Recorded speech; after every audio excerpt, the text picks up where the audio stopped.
l'Éternel, et je ne laisserai point aller Israël. Ils dirent, le Dieu des Hébreux nous est apparu. Permets-nous de faire 3 journées de marche dans le désert, pour offrir des sacrifices à l'Éternel, afin qu'il ne nous frappe pas de la peste ou de l'épée. Et le roi d'Égypte leur dit, Moïse et Aaron, pourquoi détournez-vous le peuple de son ouvrage? Allez à vos travaux. Pharaon dit, voici, ce peuple est maintenant nombreux dans le pays, et vous lui feriez interrompre ses travaux? Et ce jour même, Pharaon donna cet ordre aux inspecteurs du peuple et aux commissaires, vous ne donnerez plus, comme auparavant, de la paille au peuple, pour faire des briques. Qu'ils aillent eux-mêmes se ramasser de la paille. Vous leur imposerez néanmoins la quantité de briques qu'ils faisaient auparavant. Vous n'en retrancherez rien, car ce sont des paresseux. Voilà pourquoi ils crient en disant, allons offrir des sacrifices à notre Dieu. Que l'on charge de travail ces gens, qu'ils s'en occupent, et ils ne prendront plus garde à des paroles de mensonges. Les inspecteurs du peuple et les commissaires vinrent dire au peuple, ainsi parle Pharaon, je ne vous donne plus de paille. Allez vous-même vous procurer de la paille, où vous en trouverez, car l'on ne retranche rien de votre travail. Le peuple se répandit dans tout le pays d'Égypte pour ramasser du chaume au lieu de paille. Les inspecteurs les pressaient en disant, achevez votre tâche, jour par jour, comme quand il y avait de la paille. On bâtit même les commissaires des enfants d'Israël, établis sur eux par les inspecteurs de Pharaon.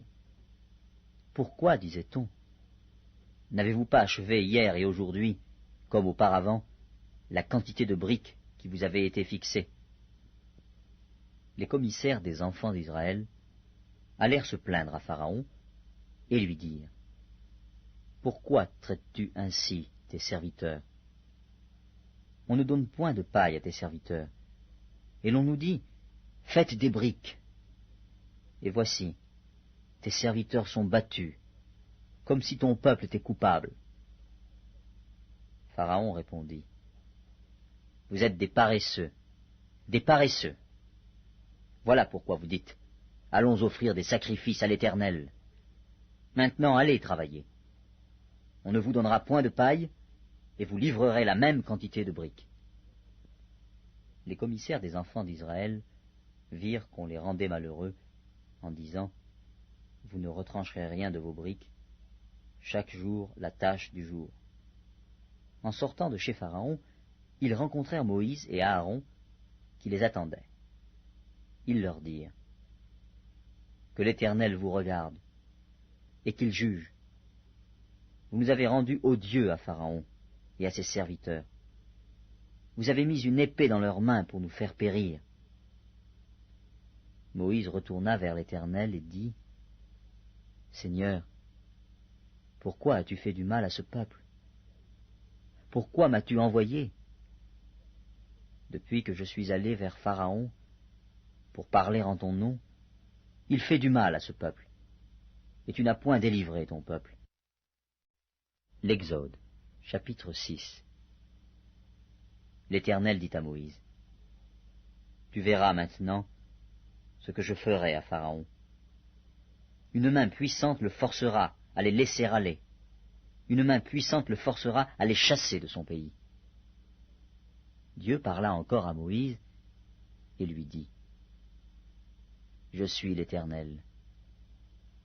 Je suis apparu à Abraham, à Isaac et à Jacob, comme le Dieu Tout-Puissant. Mais je n'ai pas été connu d'eux sous mon nom, l'Éternel. J'ai aussi établi mon alliance avec eux, pour leur donner le pays de Canaan, le pays de leur pèlerinage, dans lequel ils ont séjourné. J'ai entendu les gémissements des enfants d'Israël, que les Égyptiens tiennent dans la servitude, et je me suis souvenu de mon alliance. C'est pourquoi, dis aux enfants d'Israël, je suis l'Éternel. je vous affranchirai des travaux dont vous chargent les Égyptiens. Je vous délivrerai de leur servitude, et je vous sauverai à bras étendus et par de grands jugements. Je vous prendrai pour mon peuple, je serai votre Dieu, et vous saurez que c'est moi, l'Éternel, votre Dieu, qui vous affranchit des travaux dont vous chargent les Égyptiens. Je vous ferai entrer dans le pays que j'ai juré de donner à Abraham, à Isaac et à Jacob. Je vous le donnerai en possession, moi, l'Éternel. Ainsi parla Moïse aux enfants d'Israël. Mais l'angoisse et la dure servitude les empêchèrent d'écouter Moïse.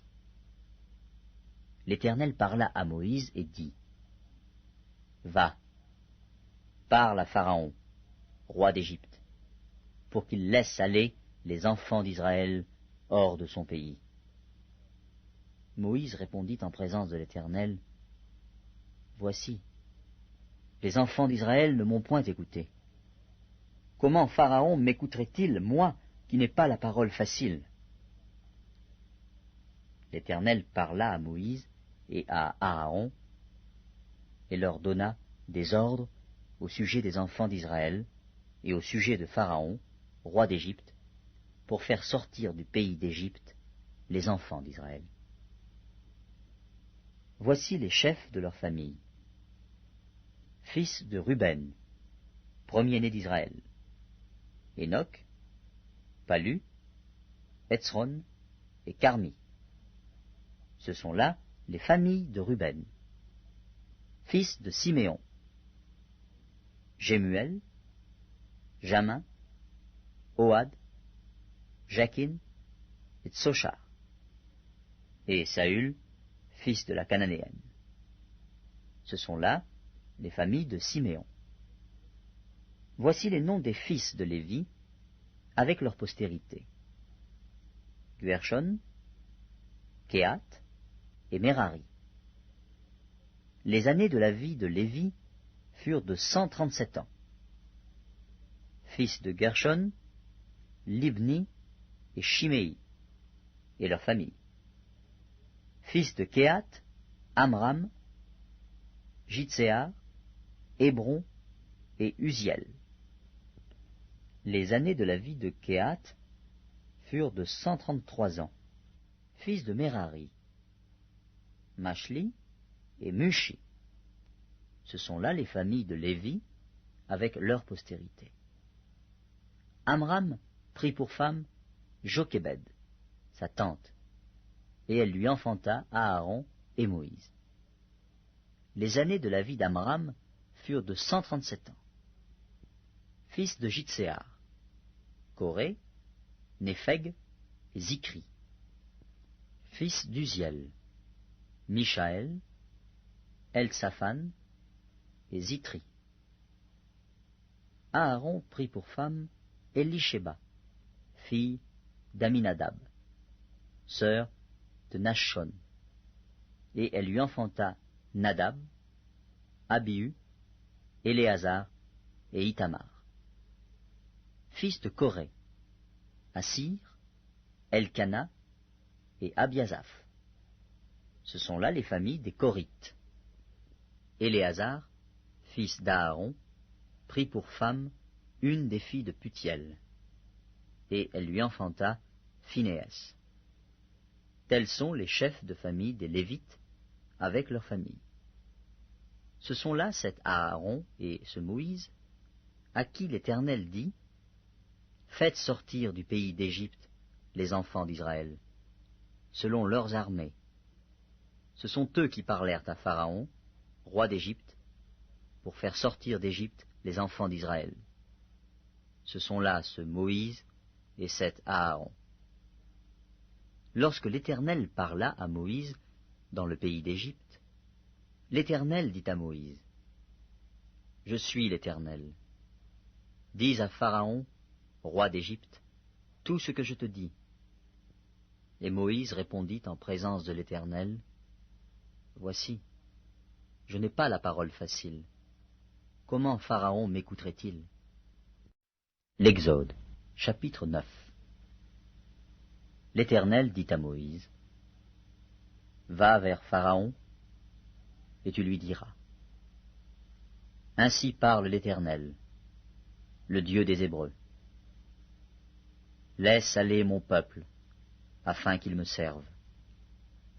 Si tu refuses de le laisser aller, et si tu le retiens encore, voici, la main de l'Éternel sera sur tes troupeaux qui sont dans les champs, sur les chevaux, sur les ânes, sur les chameaux, sur les bœufs et sur les brebis. Il y aura une mortalité très grande. L'Éternel distinguera entre les troupeaux d'Israël et les troupeaux des Égyptiens, et il ne périra rien de tout ce qui est aux enfants d'Israël. L'Éternel fixa le temps et dit, « Demain, l'Éternel fera cela dans le pays. » Et l'Éternel fit ainsi, dès le lendemain. Tous les troupeaux des Égyptiens périrent, et il ne périt pas une bête des troupeaux des enfants d'Israël. Pharaon s'informa de ce qui était arrivé, et voici, pas une bête des troupeaux d'Israël n'avait péri. Mais le cœur de Pharaon s'endurcit, et il ne laissa point aller le peuple. L'Éternel dit à Moïse et à Aaron, « Remplissez vos mains de cendre de fournaise, et que Moïse la jette vers le ciel, sous les yeux de Pharaon.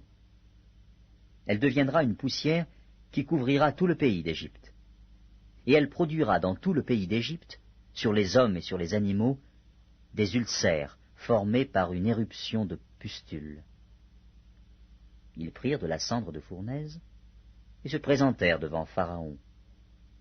Moïse la jeta vers le ciel, et elle produisit sur les hommes et sur les animaux des ulcères formés par une éruption de pustules. Les magiciens ne purent paraître devant Moïse à cause des ulcères, car les ulcères étaient sur les magiciens, comme sur tous les Égyptiens. L'Éternel endurcit le cœur de Pharaon, et Pharaon n'écouta point Moïse et Aaron, selon ce que l'Éternel avait dit à Moïse. L'Éternel dit à Moïse, « Lève-toi de bon matin, et présente-toi devant Pharaon. Tu lui diras, « Ainsi parle l'Éternel, le Dieu des Hébreux. Laisse aller mon peuple, afin qu'il me serve.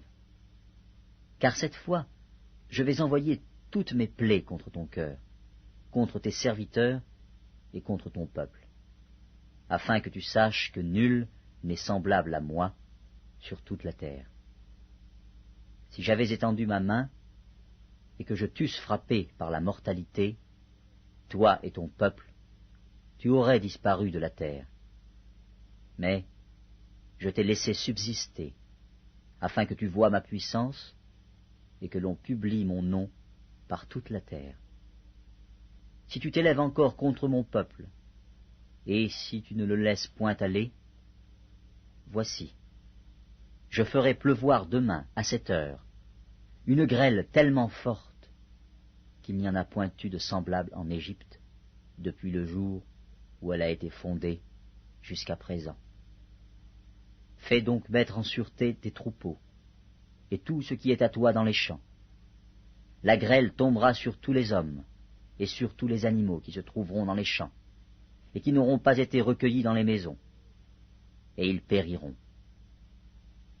Ceux des serviteurs de Pharaon qui craignirent la parole de l'Éternel firent retirer dans les maisons leurs serviteurs et leurs troupeaux. Mais ceux qui ne prirent point à cœur la parole de l'Éternel laissèrent leurs serviteurs et leurs troupeaux dans les champs. L'Éternel dit à Moïse, « Étends ta main vers le ciel, et qu'il tombe de la grêle dans tout le pays d'Égypte, sur les hommes, sur les animaux, et sur toutes les herbes des champs, dans le pays d'Égypte. » Moïse étendit sa verge vers le ciel, et l'Éternel envoya des tonnerres et de la grêle, et le feu se promenait sur la terre. L'Éternel fit pleuvoir de la grêle sur le pays d'Égypte. Il tomba de la grêle, et le feu se mêlait avec la grêle. Elle était tellement forte qu'il n'y en avait point eu de semblable dans tout le pays d'Égypte depuis qu'il existe comme nation. La grêle frappa, dans tout le pays d'Égypte, tout ce qui était dans les champs, depuis les hommes jusqu'aux animaux. La grêle frappa aussi toutes les herbes des champs et brisa tous les arbres des champs. Ce fut seulement dans le pays de Gozen, où étaient les enfants d'Israël, qu'il n'y eut point de grêle. Pharaon fit appeler Moïse et Aaron et leur dit, « Cette fois, j'ai péché. C'est l'Éternel qui est le juste, et moi et mon peuple, nous sommes les coupables. Priez l'Éternel pour qu'il n'y ait plus de tonnerre et de grêle, et je vous laisserai aller, et l'on ne vous retiendra plus. » Moïse lui dit, « Quand je sortirai de la ville, je lèverai mes mains vers l'Éternel. Les tonnerres cesseront, et il n'y aura plus de grêle, afin que tu saches que la terre est à l'Éternel. Mais je sais que toi et tes serviteurs, vous ne craindrez pas encore l'Éternel Dieu. Le lin et l'orge avaient été frappés parce que l'orge était en épi et que c'était la floraison du lin. Le froment et l'épeautre n'avaient point été frappés parce qu'ils sont tardifs. Moïse sortit de chez Pharaon pour aller hors de la ville. Il leva ses mains vers l'Éternel, les tonnerres et la grêle cessèrent, et la pluie ne tomba plus sur la terre. Pharaon, voyant que la pluie, la grêle et les tonnerres avaient cessé, continua de pécher, et il endurcit son cœur, lui et ses serviteurs. Le cœur de Pharaon s'endurcit, et il ne laissa point aller les enfants d'Israël, selon ce que l'Éternel avait dit par l'intermédiaire de Moïse. Le Lévitique, chapitre 13. L'Éternel parla à Moïse et à Aaron et dit, « Lorsqu'un homme aura sur la peau de son corps une tumeur, une dartre ou une tache blanche qui ressemblera à une plaie de lèpre sur la peau de son corps, on l'amènera au sacrificateur à Aaron ou à l'un de ses fils qui sont sacrificateurs. Le sacrificateur examinera la plaie qui est sur la peau du corps. Si le poil de la plaie est devenu blanc et que la plaie paraisse plus profonde que la peau du corps, c'est une plaie de lèpre. Le sacrificateur qui aura fait l'examen déclarera cet homme impur. S'il y a sur la peau du corps une tache blanche qui ne paraisse pas plus profonde que la peau et que le poil ne soit pas devenu blanc, le sacrificateur enfermera pendant 7 jours celui qui a la plaie. Le sacrificateur l'examinera le 7e jour. Si la plaie lui paraît ne pas avoir fait de progrès et ne pas s'être étendue sur la peau, le sacrificateur l'enfermera une seconde fois pendant 7 jours.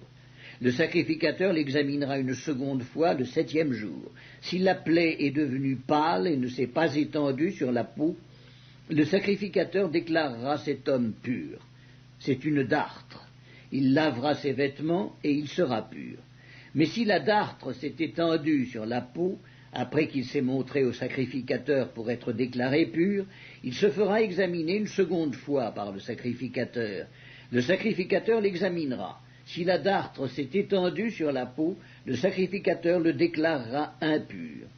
C'est la lèpre. Lorsqu'il y aura sur un homme une plaie de lèpre, on l'amènera au sacrificateur. Le sacrificateur l'examinera. S'il y a sur la peau une tumeur blanche, si cette tumeur a fait blanchir le poil et qu'il y ait une trace de chair vive dans la tumeur, c'est une lèpre invétérée dans la peau du corps de cet homme. Le sacrificateur le déclarera impur. Il ne l'enfermera pas car il est impur. Si la lèpre fait une éruption sur la peau et couvre toute la peau de celui qui a la plaie, depuis la tête jusqu'aux pieds, partout où le sacrificateur portera ses regards, le sacrificateur l'examinera. Et quand il aura vu que la lèpre couvre tout le corps, il déclarera pur celui qui a la plaie. Comme il est entièrement devenu blanc, il est pur. Mais le jour où l'on apercevra en lui de la chair vive, il sera impur. Quand le sacrificateur aura vu la chair vive, il le déclarera impur. La chair vive est impure, c'est la lèpre. Si la chair vive change et devient blanche, il ira vers le sacrificateur. Le sacrificateur l'examinera, et si la plaie est devenue blanche, le sacrificateur déclarera pur celui qui a la plaie. Il est pur. Lorsqu'un homme aura eu sur la peau de son corps un ulcère qui a été guéri, et qu'il se manifestera à la place où était l'ulcère une tumeur blanche ou une tache d'un blanc rougeâtre, cet homme se montrera au sacrificateur. Le sacrificateur l'examinera.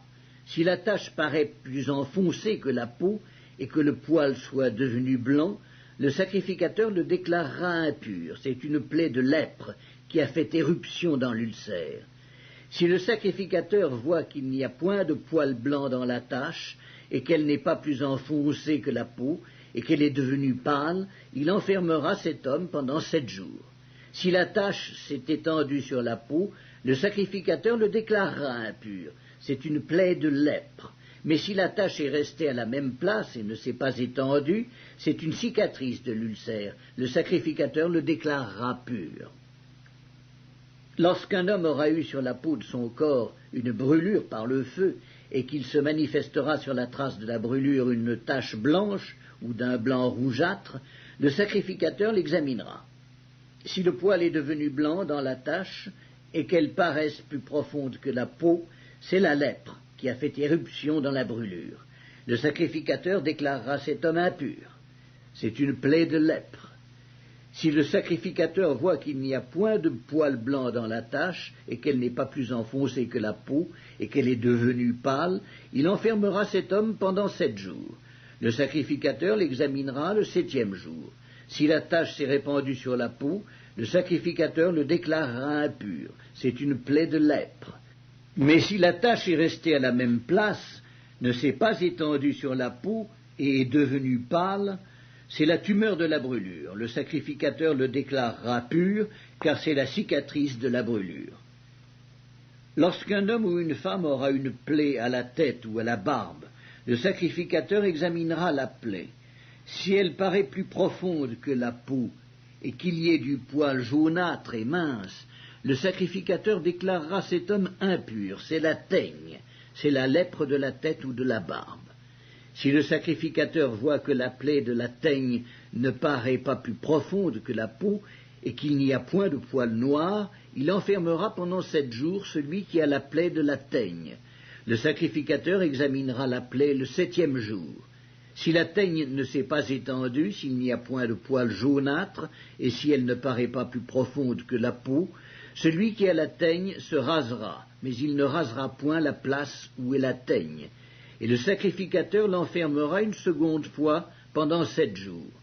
Le sacrificateur examinera la teigne le 7e jour. Si la teigne ne s'est pas étendue sur la peau et si elle ne paraît pas plus profonde que la peau, le sacrificateur le déclarera pur. Il lavera ses vêtements et il sera pur.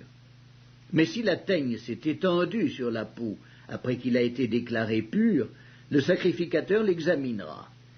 Et si la teigne s'est étendue sur la peau, le sacrificateur n'aura pas à rechercher s'il y a du poil jaunâtre. Il est impur. Si la teigne lui paraît ne pas avoir fait de progrès et qu'il y ait cru du poil noir, la teigne est guérie. Il est pur et le sacrificateur le déclarera pur. Lorsqu'un homme ou une femme aura sur la peau de son corps des taches blanches, le sacrificateur l'examinera. S'il y a sur la peau de son corps des taches d'un blanc pâle, ce ne sont que des taches qui ont fait éruption sur la peau. Il est pur. Lorsqu'un homme aura la tête dépouillée de cheveux, c'est un chauve. Il est pur. S'il a la tête dépouillée de cheveux du côté de la face, c'est un chauve par devant. Il est pur. Mais s'il a dans la partie chauve de devant ou de derrière une plaie d'un blanc rougeâtre, c'est la lèpre qui a fait éruption dans la partie chauve de derrière ou de devant. Le sacrificateur l'examinera. S'il y a une tumeur de plaie d'un blanc rougeâtre dans la partie chauve de derrière ou de devant, semblable à la lèpre sur la peau du corps, c'est un homme lépreux, il est impur. Le sacrificateur le déclarera impur. C'est à la tête qu'est sa plaie. Le lépreux atteint de la plaie portera ses vêtements déchirés et aura la tête nue. Il se couvrira la barbe et criera « Impur, impur !» Aussi longtemps qu'il aura la plaie, il sera impur. Il est impur, il habitera seul, sa demeure sera hors du camp. Lorsqu'il y aura sur un vêtement une plaie de lèpre, sur un vêtement de laine ou sur un vêtement de lin, à la chaîne ou à la trame du lin ou de la laine, sur une peau ou sur quelque ouvrage de peau, et que la plaie sera verdâtre ou rougeâtre sur le vêtement ou sur la peau, à la chaîne ou à la trame ou sur un objet quelconque de peau, c'est une plaie de lèpre et elle sera montrée au sacrificateur. Le sacrificateur examinera la plaie et il enfermera pendant 7 jours ce qui en est attaqué. Il examinera la plaie le 7e jour. Si la plaie s'est étendue sur le vêtement, à la chaîne ou à la trame, sur la peau ou sur l'ouvrage quelconque fait de peau, c'est une plaie de lèpre invétérée. L'objet est impur. Il brûlera le vêtement, la chaîne ou la trame de laine ou de lin, l'objet quelconque de peau sur lequel se trouve la plaie, car c'est une lèpre invétérée, il sera brûlé au feu. Mais si le sacrificateur voit que la plaie ne s'est pas étendue sur le vêtement, sur la chaîne ou sur la trame, sur l'objet quelconque de peau, il ordonnera qu'on lave ce qui est attaqué de la plaie, et il l'enfermera une seconde fois pendant 7 jours. Le sacrificateur examinera la plaie après qu'elle aura été lavée. Si la plaie n'a pas changé d'aspect et ne s'est pas étendue, l'objet est impur. Il sera brûlé au feu. C'est une partie de l'endroit ou de l'envers qui a été rongée. Si le sacrificateur voit que la plaie est devenue pâle après avoir été lavée, il l'arrachera du vêtement ou de la peau, de la chaîne ou de la trame. Si elle paraît encore sur le vêtement, à la chaîne ou à la trame, ou sur l'objet quelconque de peau, c'est une éruption de lèpre. Ce qui est attaqué de la plaie sera brûlé au feu. Le vêtement, la chaîne ou la trame, l'objet quelconque de peau qui a été lavé et d'où la plaie a disparu, sera lavé une seconde fois et il sera pur. Telle est la loi sur la plaie de la lèpre lorsqu'elle attaque les vêtements de laine ou de lin, la chaîne ou la trame, ou un objet quelconque de peau, et d'après laquelle ils seront déclarés purs ou impurs. Le Lévitique, chapitre 4. L'Éternel parla à Moïse et dit, « Parle aux enfants d'Israël et dis, lorsque quelqu'un péchera involontairement contre l'un des commandements de l'Éternel en faisant des choses qui ne doivent point se faire, si c'est le sacrificateur ayant reçu l'onction qui a péché et a rendu par là le peuple coupable, il offrira à l'Éternel, pour le péché qu'il a commis, un jeune taureau sans défaut, en sacrifice d'expiation. Il amènera le taureau à l'entrée de la tente d'assignation devant l'Éternel, et il posera sa main sur la tête du taureau, qu'il égorgera devant l'Éternel. Le sacrificateur ayant reçu l'onction prendra du sang du taureau et l'apportera dans la tente d'assignation. Il trempera son doigt dans le sang, et il en fera 7 fois l'aspersion devant l'Éternel, en face du voile du sanctuaire. Le sacrificateur mettra du sang sur les cornes de l'autel des parfums odoriférants, qui est devant l'Éternel dans la tente d'assignation. Et il répandra tout le sang du taureau au pied de l'autel des holocaustes, qui est à l'entrée de la tente d'assignation. Il enlèvera toute la graisse du taureau expiatoire, la graisse qui couvre les entrailles et toute celle qui y est attachée, les 2 rognons et la graisse qui les entoure, qui couvre les flancs, et le grand lobe du foie qu'il détachera près des rognons. Le sacrificateur enlèvera ces parties comme on les enlève du taureau dans le sacrifice d'action de grâce, et il les brûlera sur l'autel des holocaustes. Mais la peau du taureau, toute sa chair, avec sa tête, ses jambes, ses entrailles et ses excréments, le taureau entier, il l'emportera hors du camp, dans un lieu pur, où l'on jette les cendres, et il le brûlera au feu sur du bois. C'est sur le tas de cendres qu'il sera brûlé. Si c'est toute l'assemblée d'Israël qui a péché involontairement et sans s'en apercevoir, en faisant contre l'un des commandements de l'Éternel des choses qui ne doivent point se faire, et en se rendant ainsi coupable, et que le péché qu'on a commis vienne à être découvert, l'assemblée offrira un jeune taureau en sacrifice d'expiation, et on l'amènera devant la tente d'assignation. Les anciens d'Israël poseront leurs mains sur la tête du taureau devant l'Éternel, et on égorgera le taureau devant l'Éternel. Le sacrificateur ayant reçu l'onction apportera du sang du taureau dans la tente d'assignation. Il trempera son doigt dans le sang, et il en fera 7 fois l'aspersion devant l'Éternel en face du voile. Il mettra du sang sur les cornes de l'autel qui est devant l'Éternel dans la tente d'assignation, et il répandra tout le sang au pied de l'autel des holocaustes qui est à l'entrée de la tente d'assignation. Il enlèvera toute la graisse du taureau et il la brûlera sur l'autel. Il fera de ce taureau comme du taureau expiatoire, il fera de même. C'est ainsi que le sacrificateur fera pour eux l'expiation et il leur sera pardonné. Il emportera le taureau hors du camp et il le brûlera comme le premier taureau. C'est un sacrifice d'expiation pour l'assemblée. Si c'est un chef qui a péché en faisant involontairement contre l'un des commandements de l'Éternel son Dieu des choses qui ne doivent point se faire, et en se rendant ainsi coupable, et qu'il vienne à découvrir le péché qu'il a commis, il offrira en sacrifice un bouc mâle sans défaut. Il posera sa main sur la tête du bouc, qu'il égorgera dans le lieu où l'on égorge les holocaustes devant l'Éternel. C'est un sacrifice d'expiation. Le sacrificateur prendra avec son doigt du sang de la victime expiatoire, il en mettra sur les cornes de l'autel des holocaustes, et il répandra le sang au pied de l'autel des holocaustes. Il brûlera toute la graisse sur l'autel, comme la graisse du sacrifice d'action de grâce. C'est ainsi que le sacrificateur fera pour ce chef l'expiation de son péché, et il lui sera pardonné.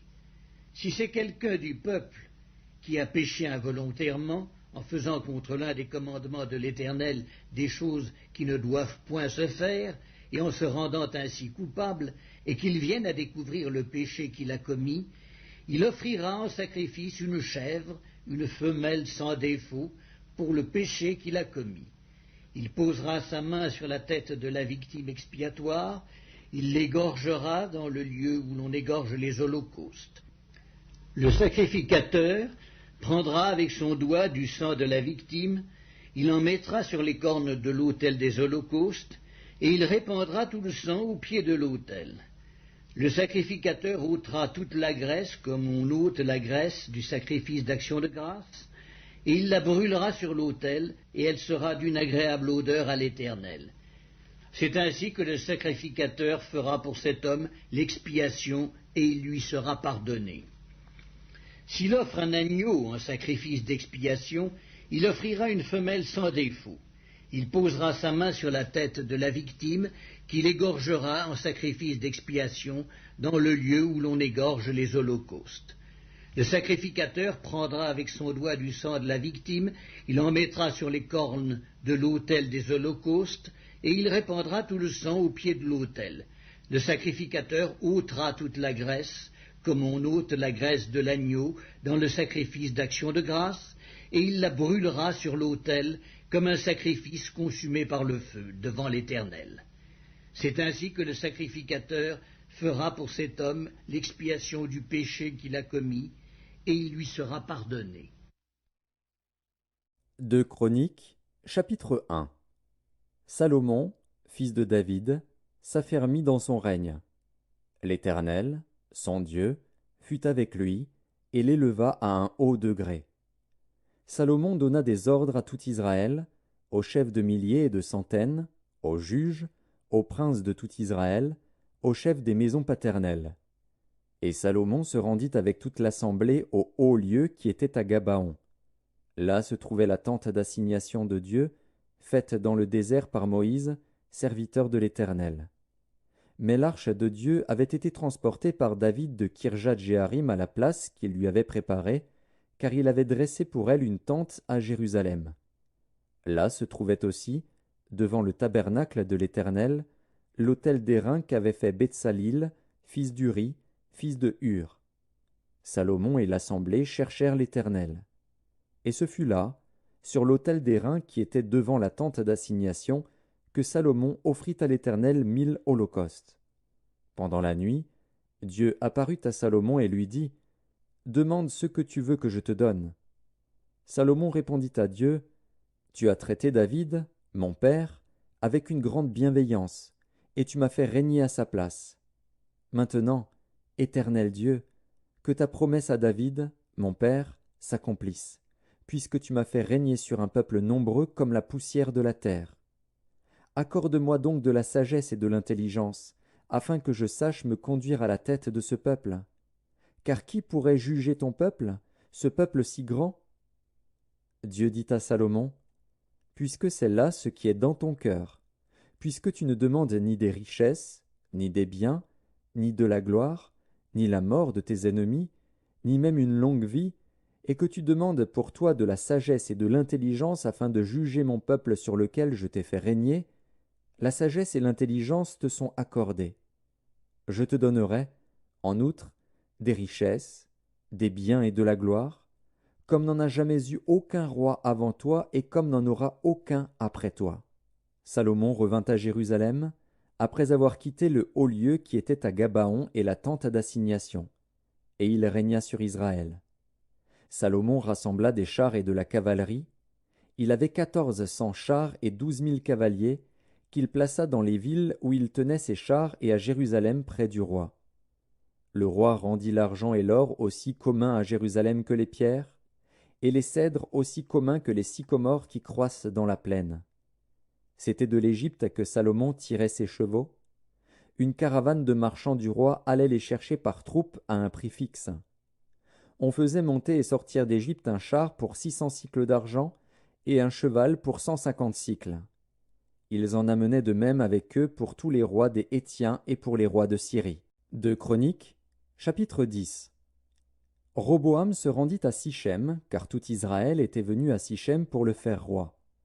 Lorsque Jéroboam, fils de Nebat, eut des nouvelles, il était en Égypte, où il s'était enfui loin du roi Salomon, et il revint d'Égypte. On l'envoya appeler. Alors Jéroboam et tout Israël vinrent vers Roboam et lui parlèrent ainsi. « Ton père a rendu notre joug dur. Maintenant allège cette rude servitude et le joug pesant que nous a imposé ton père, et nous te servirons. » Il leur dit, « Revenez vers moi dans 3 jours. » Et le peuple s'en alla. Le roi Roboam consulta les vieillards qui avaient été auprès de Salomon, son père, pendant sa vie, et il dit, « Que conseillez-vous de répondre à ce peuple ?» Et voici ce qu'ils lui dirent. « Si tu es bon envers ce peuple, si tu les reçois favorablement, et si tu leur parles avec bienveillance, ils seront pour toujours tes serviteurs. » Mais Roboam laissa le conseil que lui donnaient les vieillards, et il consulta les jeunes gens qui avaient grandi avec lui et qui l'entouraient. Il leur dit, « Que conseillez-vous de répondre à ce peuple qui me tient ce langage?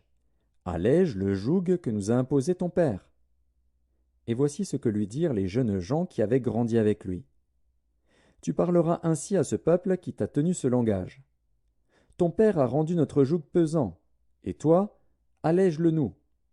Tu leur parleras ainsi. Mon petit doigt est plus gros que les reins de mon père. Maintenant, mon père vous a chargé d'un joug pesant, et moi je vous le rendrai plus pesant. Mon père vous a châtié avec des fouets, et moi je vous châtierai avec des scorpions. » Jéroboam et tout le peuple vinrent à Roboam le 3e jour, suivant ce qu'avait dit le roi. « Revenez vers moi dans 3 jours. » Le roi leur répondit durement. Le roi Roboam laissa le conseil des vieillards, et leur parla ainsi d'après le conseil des jeunes gens. « Mon père a rendu votre joug pesant, et moi je le rendrai plus pesant. Mon père vous a châtié avec des fouets, et moi je vous châtierai avec des scorpions. » Ainsi le roi n'écouta point le peuple, car cela fut dirigé par Dieu, en vue de l'accomplissement de la parole que l'Éternel avait dite par Akija de Silo à Jéroboam, fils de Nebat.